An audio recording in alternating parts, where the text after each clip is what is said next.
Hello everyone, দেখুন একটা প্রবাদ আছে আমাদের মধ্যে যে কোনো কিছু সমস্যা হোক বা যেখানেই হোক না কেন শরীরের মধ্যে কোনো রোগ যদি আমাদের হয় তার সঙ্গে সেই সিমটমটা কিন্তু আমরা ফিক্সড ভাবেই বলি। শুধু রোগের বা ক্ষেত্রে কেন, অন্যান্য কোনো সমস্যায় যদি আমরা আটকিয়ে যাই বা সমস্যায় যদি সমাধান না হয় বা লং টাইম ধরে আমরা হয়তো একটা সমস্যার সমাধান করছি, সেটা হয়তো করতে পারি, কোনো কারণবশত করতে পারছি না, তখন সেই সিমটমটা কিন্তু মাথায় আসে বা সেই লক্ষণটা মাথায় আসে।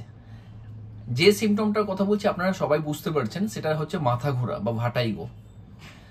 তো মাথা ঘোরা প্রবাদ প্রচুর আমাদের মধ্যে আছে। কোনো কিছু না পারলে বলে মাথাটা প্রচন্ড ঘুরে গেল, একদমই পারছি না, বা পেটের ব্যথায় মাথা ঘুরে গেল, বা বুকের ব্যথায় মাথা ঘুরে গেল। তো মাথা ঘোরা একটা কমন লক্ষণ বা কমন সিমটম আমাদের সমস্ত রোগের হয়ে দাঁড়ায়। তো সত্যিকারের ব্যাপার হচ্ছে যে মাথা ঘুরাও কিন্তু একটা বিশাল বড় প্রবলেম বলতে পারেন। এই যে ভাটাইগো বা মাথা ঘোরা কেন হয়, এটা প্রচুর এর মধ্যে কারণ বা প্রচুর রোগ এর মধ্যে দায়ী আছে। আমরা সবাই 99% লোক হয়তো জানি মাথা ঘুরেছে, তাহলে একটু লবণ জল খেয়ে নাও, বা মাথা ঘুরেছে প্রেশারটা বেশি হয়েছে। এই দুটো জিনিসই কিন্তু আমরা 99% লোকের মাথায় থাকে, যে মাথা ঘুরেছে মানে হয় প্রেশারটা ফল করেছে, না হলে প্রেশারটা হয়তো বেড়েছে। এই জিনিসটাই আমাদের মাথায় কিন্তু থাকে। কিন্তু এই প্রেশার বাড়া বা প্রেশার কমাটা অবশ্যই একটা ইম্পর্টেন্স আছে, কিন্তু প্রচন্ড কম একটা ইম্পর্টেন্স। 1% এর ইম্পর্টেন্স নেই বললেই চলে। তার মানে কি, মাথা ঘোরার মধ্যে অন্য কোনো সিমটম, অন্য কোনো রোগ এর মধ্যে দাঁড়িয়ে আছে বা অন্য কোনো রোগ এর জন্য দায়ী আছে, সেটা সম্পূর্ণভাবে আমরা যদি না জানি, তাহলে মাথা ঘোরার সমস্যা কিন্তু সারানো খুব কঠিন হয়ে যায়। প্রত্যেকটা ডাক্তার চেম্বারে টুকটাক মাথা ঘোরা পেশেন্ট সবাই দেখে।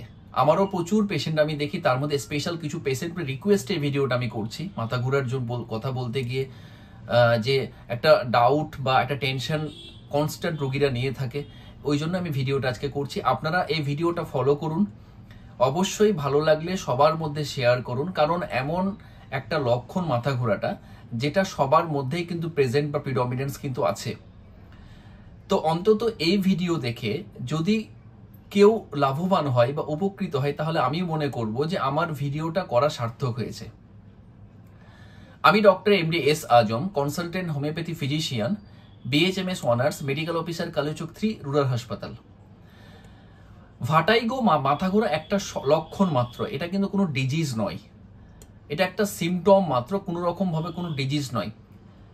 কিছু ডিজিজের জন্য মাথা ঘোরা হয়ে থাকে, কিছু ডিজিজ দায়ী থাকে এই লক্ষণটা হওয়ার জন্য। কি কারণে মাথা ঘোরা বেসিক্যালি হয়, এটা স্পেশাল কারণটা হয় আমাদের ব্রেন বা ইনার এয়ার। আমাদের এটা এক্সটার্নাল এয়ার, ভেতরে মিডিল এয়ার, তার ভেতরে ব্রেনের যে পার্টটা সেটা ইন্টারনাল ইয়ার বলা হয়। 3টে পার্টস অফ ইয়ার থাকে, যেটা সাধারণত আমরা বাইরে দেখতে পাচ্ছি সেটা এক্সটার্নাল ইয়ার। বাকি দুটো ইয়ার আমরা টর্চ মেরে যদি আমরা দেখি তাহলে মিডিল ইয়ারটা দেখতে পাই, কিন্তু ইন্টারনাল ইয়ার আমাদের কিন্তু কোনো রকম ভাবে দেখতে পাই না। তো এটা একটা ডিসরাপশন একটা হয়, বডি ব্যালেন্সে ডিসরাপশন হয় একটা ইন্টারনাল ইয়ার এবং ব্রেনের মধ্যে। এটা সিস্টেমটা অরিজিনেটেড হয় ইন্টারনাল ইয়ার এবং ব্রেন থেকে হয়, এবং বডি ব্যালেন্সের ডিসরাপশনের জন্যই কিন্তু মাথা ঘোরাটা সাধারণত হয়ে থাকে। টাইপস অফ মাথা ঘোরা কি, আমরা যদি বলি যে টাইপ কি আছে মাথা ঘোরা, তাহলে টোটাল 3 ধরনের মাথা ঘোরা আমরা স্পেসিফিক ভাবে দেখতে পাই। যেটা সাধারণত 80% ক্ষেত্রে যে মাথা ঘোরাটা প্রবলেম রোগীরা আমাদের কাছে নিয়ে আসে, সেটা হচ্ছে পেরিফেরাল মাথা ঘোরা বা পেরিফেরাল ভাটাইগো বলা হয়। মোস্ট কমন একটা ভাটাইগো বা মোস্ট কমন মাথা ঘোরা বলতে পারেন। তার মধ্যে কিছু ডিজিজ আছে, যে ডিজিজগুলো এই পেরিফেরাল ভাটাইগো বা পেরিফেরাল মাথা ঘোরার জন্য স্পেসিফিক ভাবে দায়ী হয়ে থাকে।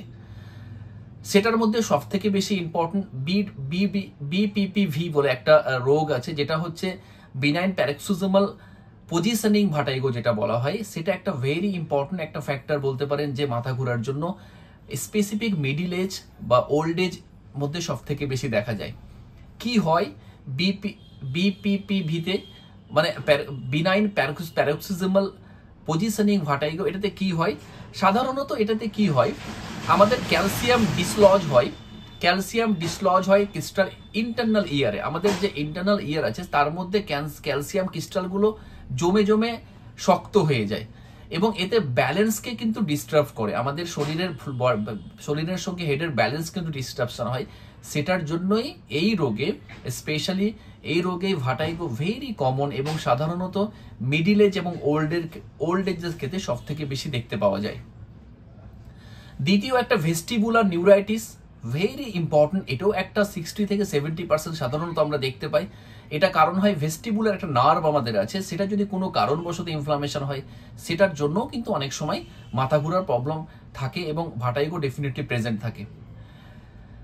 3 নাম্বার হচ্ছে ইন্টারনাল ইয়ারে যদি কোনো ইনফেকশন হয়, সাধারণত কোনো ভাইরাল ইনফেকশন যদি ইন্টারনাল ইয়ারে হয়, তার জন্য একটা বডি ডিসরাপশন, ব্যালেন্সিং ডিসরাপশন একটা হয়ে থাকে, তার জন্য কিন্তু ভার্টিগো ডেফিনেটলি হয়ে থাকে, ভার্টিগো একটা সিমটম হয়ে থাকে।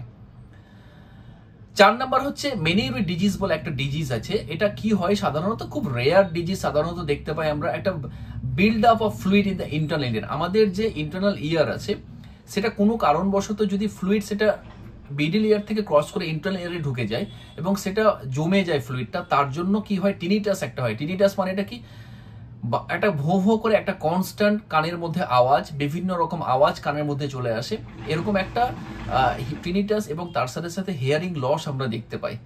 তো Meniere's disease is very common, specific দেখতে পাই যারা হয়তো, তাদের ক্ষেত্রে বোঝা যায় যারা ইয়ার ইনফেকশন হয়ে আছে বা যারা লং টাইম ধরে হয়তো বা পুকুরে স্নান করছে, জলে রিপিটেডলি হয়তো কানের মধ্যে জল ঢুকে যাচ্ছে, এরকম একটা ইনফেকশন হওয়ার পর থেকে মিডল ইয়ার থেকে ক্রস করে ইন্টারনাল ইয়ারে যখন চলে আসছে, তখন এই প্রবলেমটা কিন্তু বেসিক্যালি দেখতে পাওয়া যায়।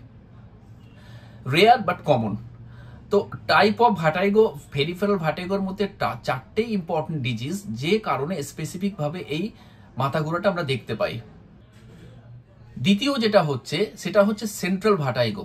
সেন্ট্রাল ভার্টিগো আমরা কখন বলবো, যখন মাথা ঘোরা বা ভার্টিগোটা ব্রেন থেকে অরিজিনেট হয়, তখন সেটাকে আমরা সেন্ট্রাল ভার্টিগো বলবো। সাধারণত কিছু রোগ আছে যে রোগের জন্য সেন্ট্রাল ভার্টিগো আমরা দেখতে পাই। সাধারণত 20 থেকে 30% ক্ষেত্রে কিন্তু আমরা সেন্ট্রাল ভার্টিগো পাই। তার মধ্যে যে রোগগুলো বেশি ইম্পর্টেন্ট, সেটা প্রথম যেটা ইম্পর্টেন্ট, সেটা হচ্ছে stroke, CVS, cerebro vascular accident, very important একটা ডিজিজ বলতে পারেন, এবং সেটার জন্য ব্লাড জমে স্ট্রোক যেটা হয় এবং ডিস্টারপশন অফ ব্রেন ব্যালেন্স একটা ডিস্টারপশন হয়, তার জন্য কিন্তু ভার্টিগো বা মাথা ঘোরা হতে পারে। দ্বিতীয়, মাল্টিপল স্ক্লেরোসিস, একটা ভেরি ইম্পর্টেন্ট, যদি প্রচুর স্ক্লেরোসিস আমাদের ব্রেনে বা স্পাইনাল কর্ডে দেখতে পাই, তাতেও কিন্তু এই ধরনের ভার্টিগো সমস্যা আসে। 3 নাম্বার, মাইগ্রেন প্রবলেম, ভেরি একটা ইম্পর্টেন্ট একটা ডিজিজ মাইগ্রেন। এমন কারো বাড়িতে এমন কোনো রুগী নেই যে মাইগ্রেনের রুগী নেই, মাইগ্রেনে কেউ না কেউ সমস্যায় আসে, স্পেসিফিক মেয়েরা কিন্তু বেশি মাইগ্রেন সমস্যায় ভোগে। মাইগ্রেন নিয়ে এর আগে আমি একটা ভিডিও আলোচনা করেছি, ডিসক্রিপশনে তার লিঙ্ক দিয়ে দেবো।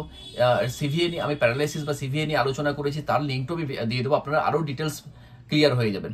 তো migraine one of the important factor for vertigo বা মাথা ঘোরা। এখনকার সিজনে মাইগ্রেন একটা ভেরি ফ্যাক্টর। 4 নাম্বার হচ্ছে ব্রেন টিউমার, ভেরি রেয়ার, সাধারণত হয় না, লেস 1% থেকে 0.1% ক্ষেত্রে হয়, কিন্তু আমরা কজেশন ব্রেন টিউমার হলেও কিন্তু এই ধরনের ভার্টিগো আমরা দেখতে পাই। এবার 3 নাম্বার ফ্যাক্টর, আদার কিছু ফ্যাক্টর আছে যে ফ্যাক্টরগুলো ব্রেন বা তার সাথে ইনার ইয়ারের সঙ্গে রিলেটেড নেই, কিন্তু মাথাগুলো আমরা দেখতে পাই। তার মানেটা কি, হেড ইনজুরি একটা very important factor, damage of inner ear বা ব্রেনে কোনো ড্যামেজ যদি হয় বা আঘাত লাগে, তার জন্য একটা অনেক সময় এই ধরনের ভার্টিগো বা মাথা ঘোরা দেখতে পাই। 2 নাম্বার হচ্ছে যে একটা লস অফ স্লিপ যদি কনস্ট্যান্টলি একটা থাকে, যদি ঘুম ঠিকঠাক করে না হয়ে থাকে, তার জন্য কিন্তু এই ধরনের মাথা ঘোরা আমাদের ক্ষেত্রে আসে।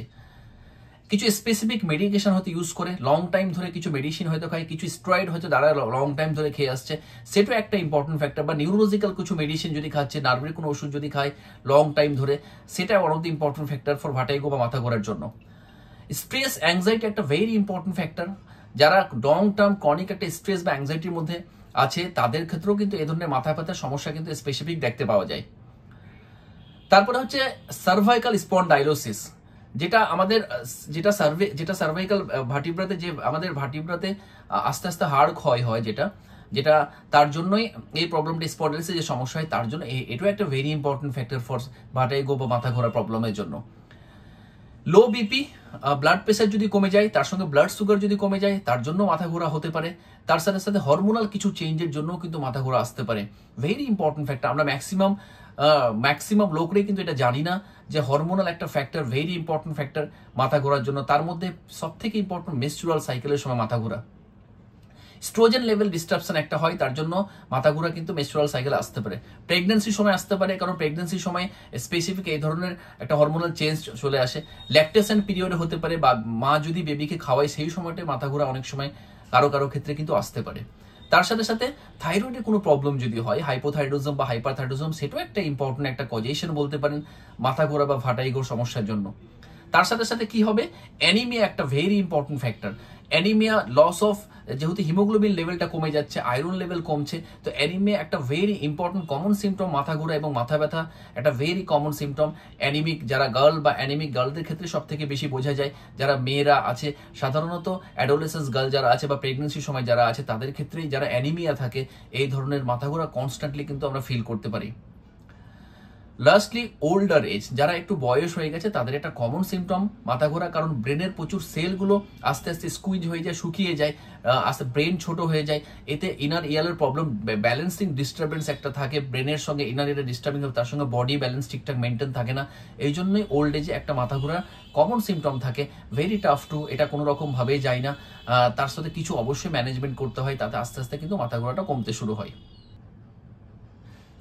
টোটাল কজেশন তিনটে নিয়ে আলোচনা করলাম। এবার আমরা আলোচনা করব হাউ টু প্রিভেন্ট ইট। আমরা কি করতে হবে সেই সময়টা যদি মাথা ঘোরা থাকে, মেডিসিন বাদে আমাদের কি করা প্রয়োজন মাথা ঘোরা কমানোর জন্য।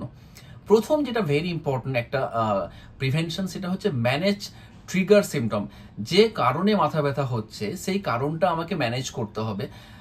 যদি কোনো কারণবশত আমার একটা স্ট্রেস বা অ্যাংজাইটি হচ্ছে, সেটা স্ট্রেস অ্যাংজাইটিকে ওভারকাম করতে হবে। স্ট্রেস অ্যাংজাইটি যেন না হয় সেটা আমাকে, তার জন্য আমাকে প্রাণায়াম বা যোগার মাধ্যমে থাকতে হবে। সার্ডেন মাথা অনেক সময় হঠাৎ করে মাথা জোরে ঘোরানো, এটা অ্যাভয়েড করতে হবে। এবং যদি মাথা ঘোরা হয় সঙ্গে সঙ্গে বসে বা শুয়ে পড়তে হবে ডিজিনেস কমানোর জন্য, মাথা ঘোরা কমানোর জন্য। যাদের মাথা ঘোরা হয় তাদের ক্ষেত্রে অ্যাভয়েড ব্রাইট লাইট এবং স্ট্রেস। ব্রাইট লাইট, যারা খুব চকচকে লাইটের ক্ষেত্রে অনেক সময় প্রবলেম হয়, সেটাকেও অ্যাভয়েড করলে সব থেকে বেশি ভালো। ইন কেস অফ ডায়েট এবং হাইড্রেশন, জল প্রচুর খেতে হবে। হাইড্রেশন ঠিকঠাক করে খেলে ওয়েল মেনটেন থাকে, আমাদের ফ্লুইড ব্যালেন্স, শরীরের ব্যালেন্স মেনটেন থাকে, তাহলে আমাদের অবশ্যই জল বেশি খেতে হবে। তার সাথে রিডিউস সল্ট ইনটেক, একটু লবণ কম খেতে হবে। স্পেশালি যাদের ক্ষেত্রে প্রেশারের সমস্যা তাদের ক্ষেত্রে অবশ্যই লবণ কম খেতে হবে। তো আমাদের মাথায় যেটা মাথা ঘোরার জন্য যারা আমরা লবণ জল খাই, সেটা কিন্তু টোটালি একটা মিথ বলতে পারেন, এটা একটা কুসংস্কার বলতে পারেন, কমপ্লিট ভুল ধারণা। তাদের ক্ষেত্রে লবণ জল কাজ করবে যদি যাদের ক্ষেত্রে প্রেশারটা একটু কম আছে হয়তো, তাদের ক্ষেত্রে লবণ জল আমরা খাওয়াতে পারি। এবং যারা সুগার, ধরুন সুগার লেভেলটা কম, হাইপোগ্লাইসেমিয়া আছে, তাদের ক্ষেত্রে লবণ জল খাইয়ে কোনো লাভ নেই। যদি সুগার লেভেলটা কম থাকে তাদেরকে একটু চিনি মুখে দিন বা চিনি শরবত একটু দিন, দেখবেন আস্তে আস্তে মাথা ঘোরার সমস্যা কিন্তু কমতে শুরু হবে। তার সাথে সাথে avoid alcohol, avoid caffeine, avoid smoking, এগুলো আমাদের টোটাল অ্যাভয়েড করতে হবে। তার সাথে সাথে কন্ট্রোল, আমাকে ট্রিটমেন্ট, যে প্রবলেম আছে সেই প্রবলেমের ট্রিটমেন্ট, স্পেশালি মাইগ্রেনের আমি ট্রিটমেন্ট করতে হবে। Manage blood pressure, blood sugar manage করতে হবে। ট্রিট ইয়ার ইনফেকশন, যাদের ইয়ার ইনফেকশনের প্রবলেম আছে তাদেরকে ইয়ার ইনফেকশন ট্রিট করতে হবে। এবং অবশ্যই 7 থেকে 8 ঘন্টা আমাদের ডেইলি ঘুমাতে হবে, কারণ ওয়েল ব্যালেন্স স্লিপ যদি না হয় তাহলে নট অনলি মাথা ঘোরা, আমাদের প্রচুর সমস্যা কিন্তু আস্তে আস্তে আমাদের শরীরের মধ্যে রোগ হিসাবে আসে। কিন্তু ওই সময়টাতে আমরা কি ফুড আমরা অ্যাডভাইস করতে পারি, আমরা কিছু ফুডস আছে, যে ফুডসগুলোর মধ্যে মাথা ঘোরা যাদের প্রবলেম আছে, যে কোনো কারণে হোক না কেন, যে রোগী দায়ী থাকুক না কেন, কিছু ফুডস আছে যে ফুডগুলো প্রচুর হেল্প করে আমাদের ভার্টিগো বা মাথা ঘোরা কমাতে হেল্প করে। তো ওই সময় কিছু স্পেসিফিক কিছু ফুডের নাম বলবো যে ফুডগুলো অবশ্যই খাওয়া প্রয়োজন এই ভার্টিগো বা মাথা ঘোরা কমের জন্য। প্রথম হচ্ছে ম্যাগনেসিয়াম রিচ ফুড আমরা ওই সময় অ্যাডভাইস করতে পারি। কোন খাবারে ম্যাগনেসিয়াম আছে? শাকসবজি, আমরা শাকসবজির মধ্যে প্রচুর ম্যাগনেসিয়াম আছে। অ্যাভোকাডো, আমরা ম্যাগনেসিয়াম প্রচুর আছে। আলমন্ড, যেটা কাঠবাদাম, তার সাথে কলা, এগুলোর মধ্যে প্রচুর পরিমাণে ম্যাগনেসিয়াম আছে। আমরা যদি এগুলো অ্যাডভাইস করি, তাতে এতে ম্যাগনেসিয়াম যদি ঠিকঠাক আমাদের শরীরে যায়, এতে কিন্তু মাথা ঘোরা বা ভার্টিগো ডেফিনেটলি আস্তে আস্তে কমবে, যে কোনো কারণেই হোক না কেন। দ্বিতীয় হচ্ছে ওমেগা 3 ফ্যাটি অ্যাসিড আমরা একটা অ্যাডভাইস করতে পারি। ওমেগা 3 ফ্যাটি অ্যাসিড এই জন্য অ্যাডভাইস করবো, তার কারণ হচ্ছে নার্ভ এবং তার সাথে সাথে ব্রেন এবং ইন্টারনাল ইয়ারের ব্যালেন্সকে ঠিক রাখে। যেমন ম্যাগনেসিয়াম রিচ ফুডও কিন্তু আমাদের ইন্টারনাল ইয়ার এবং ব্রেনের ব্যালেন্সটা ঠিক রাখে, এই জন্য মাথা ঘোরা কিন্তু আস্তে আস্তে কমতে শুরু হয়। ওমেগা 3 ফ্যাটি অ্যাসিড কোন কোন খাবারে আছে? ফ্যাটি ফিশ আমরা খেতে বলতে পারি, তার সাথে ফ্ল্যাক্স সিড যেগুলো আছে, সূর্যমুখী বীজ, তার সাথে আরো কিছু বীজ যেগুলো পাওয়া যায়, সেগুলো আমরা কিন্তু খেয়ে আস্তে আস্তে আমাদের মাথা ঘোরার সমস্যা ডেফিনেটলি কমে। তার কারণটা হচ্ছে ওয়েল ব্যালেন্স রাখে আমাদের ইন্টারনাল ইয়ারের সঙ্গে বডির এবং ব্রেনের ব্যালেন্সটা ঠিকঠাক রাখে।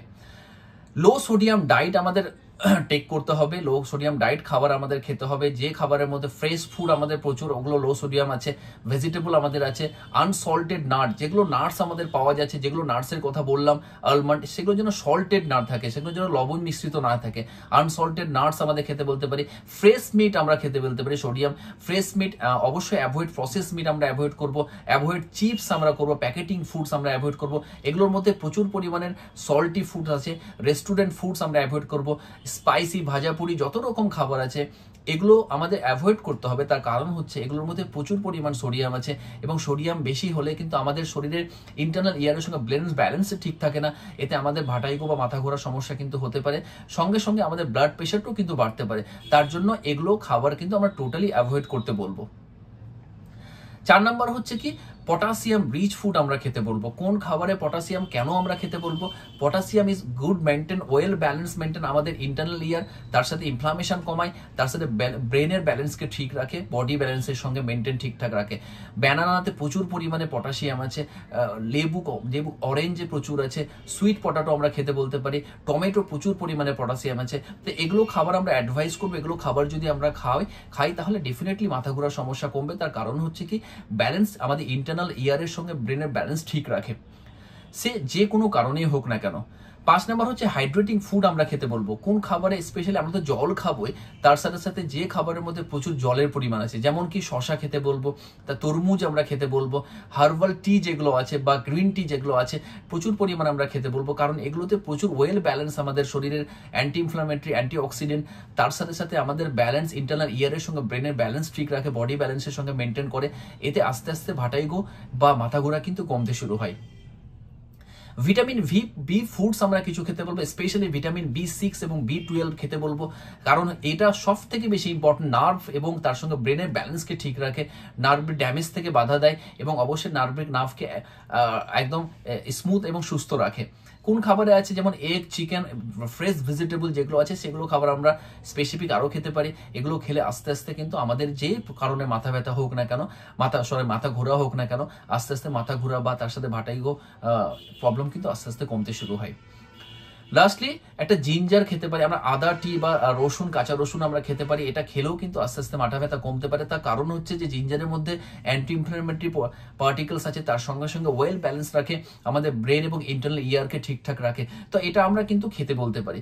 তো টোটাল যে ফুডগুলো আমরা অ্যাডভাইস করলাম সেই ফুডগুলো স্পেসিফিক আমাদের ইন্টারনাল ইয়ার এবং ব্রেনের ব্যালেন্স ঠিক রাখার জন্যই সেই ফুডগুলো আমাদের মাথা ঘোরা বা ভাটাইগোর সমস্যা কিন্তু কমায়। তো সবাইকে অনুরোধ করবো, এই ফুডগুলো যদি মাথা ঘোরা যাদের হচ্ছে আপনি ট্রাই করে দেখতে পারেন। দেখবেন আপনার যে কোনো কারণে হোক না কেন বা যতদিন থেকে হোক না কেন, আপনি যদি এগুলো আস্তে আস্তে খেতে শুরু করেন তাহলে দেখবেন আপনার মাথা ঘোরার সমস্যাই আস্তে আস্তে কমতে শুরু হবে। লাস্টলি ভেরি ইম্পর্টেন্ট, সেটা হচ্ছে যে ইনভেস্টিগেশন আমি কি করা প্রয়োজন। দেখুন, এই একটা ইনভেস্টিগেশন অবশ্যই করা প্রয়োজন। যেমন ব্লাড প্রেশার আমি একটা দেখবো, সুগার লেভেলটা আমি দেখতে হবে, তার সাথে সাথে থাইরয়েড আমাকে অবশ্যই দেখতে হবে, থাইরয়েড লেভেলটা দেখা প্রয়োজন আছে। এবং অবশ্যই আমাকে ওই সময় যদি ইন্টারনাল ইয়ার একটা MRI বা সিটি স্ক্যান আমি করতে পারি, তার সাথে সাথে আমরা আরও কনফার্ম ইন্টারনাল ইয়ার আমার অডিওমেট্রি কিছু টেস্ট করতে পারি। অডিওমেট্রি করার কারণটা হচ্ছে ইন্টারনাল ইয়ারটা আমার ঠিকঠাক হচ্ছে আছে কিনা, তাহলে আমরা অবশ্যই কনফার্ম হতে পারবো যে মাথা ঘোরার কারণটা কি আছে। লাস্টলি ভেরি ইম্পর্টেন্ট, সেটা হচ্ছে ট্রিটমেন্ট, হোমিওপ্যাথি ট্রিটমেন্ট। মাথা ঘোরা বা ভাটাইগোর জন্য প্রচুর ভালো ভালো ওষুধ আমাদের ক্ষেত্রে আছে, কিন্তু তার জন্য পেশেন্টের ডিটেলস আমাদের নেওয়ার প্রয়োজন পড়ে। সেই হিসাবে আমরা কিন্তু ওষুধ দিলে সব থেকে ভালো কাজ করি, এবং যে ওষুধটা আমাদের ক্ষেত্রে আসে সেটা পারফেক্ট মেডিসিন ওই পেশেন্টের জন্য। কিন্তু আমি আমার এক্সপিরিয়েন্স থেকে কিছু ওষুধের নাম বলবো, তার সঙ্গে ডোজ বলবো, খাবার নিয়ম বলবো, যে ওষুধগুলো খেলে সাধারণত 70 থেকে 80% ক্ষেত্রে রোগীর আরাম পেয়ে থাকে। যেমন প্রথম ইম্পর্টেন্স হচ্ছে সে কোনিয়াম ম্যাক খেতে বলবো। কোনিয়াম ম্যাক 30 পোটেন্সি দিনে 4 বার 7 দিন খেতে বলবো। কি ধরনের লক্ষণ নিয়ে আসবে রোগীরা? ঘুম থেকে উঠেই চোখ খুললেই প্রচন্ড মাথা ব্যথা, বলবে ডাক্তারবাবু আমি হঠাৎ করে চোখ খুলছি, চোখটা ওপেন করলেই মাথা ব্যথা, মাথা ঘোরালেই মাথা ব্যথা, ট্রিমেন্ডাস মাথা ব্যথা। তার সঙ্গে একটা হিস্ট্রি থাকবে যে ওল্ড এজদের ক্ষেত্রে সব থেকে বেশি হয়, এবং যারা প্রস্টেট প্রবলেম নিয়ে যারা হয়তো আছে, বা ফিমেলদের ক্ষেত্রে যারা ওভারিয়ান প্রবলেম বা ব্রেস্টের প্রবলেম নিয়ে আছে, তাদের ক্ষেত্রে স্পেসিফিক এই ধরনের মাথা ব্যথা বোঝা যায় স্পেসিফিক নাইটে সব থেকে বেশি হয়। তাদের ক্ষেত্রে কোনিয়াম ম্যাক 30 পোটেন্সি দিনে 4 বার করে অন্তত 7 দিন যদি দিই, তাহলে ডেফিনেটলি মাথা ব্যথার সমস্যা কিন্তু কমবে। জেলসিমিয়াম আমরা কখন দেব?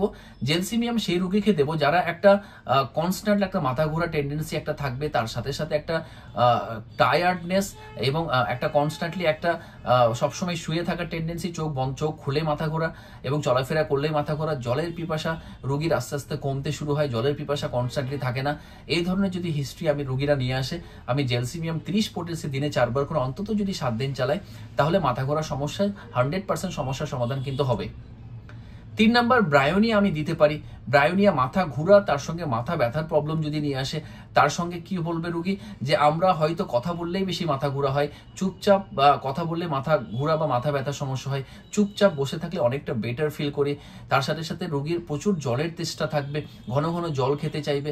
এরকম যদি হিস্ট্রি আমাদের কাছে নিয়ে আসে, তাহলে ব্রায়োনিয়া 30 পাওয়ার দিনে 4 বার করে যদি আমি 7 দিন দিই, তাহলেও কিন্তু মাথা ব্যথার সমস্যা আস্তে আস্তে কমে যাবে। 4 নাম্বার ককিউলাস, যেটা ভেরি ইম্পর্টেন্ট একটা মেডিসিন। এটা স্পেসিফিক দেখা যায় যারা হয়তো কার সিকনেস বা গাড়িতে সিকনেস আছে, মাথা ঘোরার টেন্ডেন্সি যাদের, স্পেশালি গাড়িতে উঠলেই মাথা ঘোরা বা বমি বমি টেন্ডেন্সি একটা থাকে, তাদের জন্য খুবই ভালো রেসপন্স ককিউলাস 30 পোটেন্সি দিনে 4 বার করে আপনি কনস্ট্যান্টলি চালান 5-6 দিন, আপনি দেখবেন যে মাথা ঘোরার সমস্যা আস্তে আস্তে কিন্তু কমতে শুরু হবে।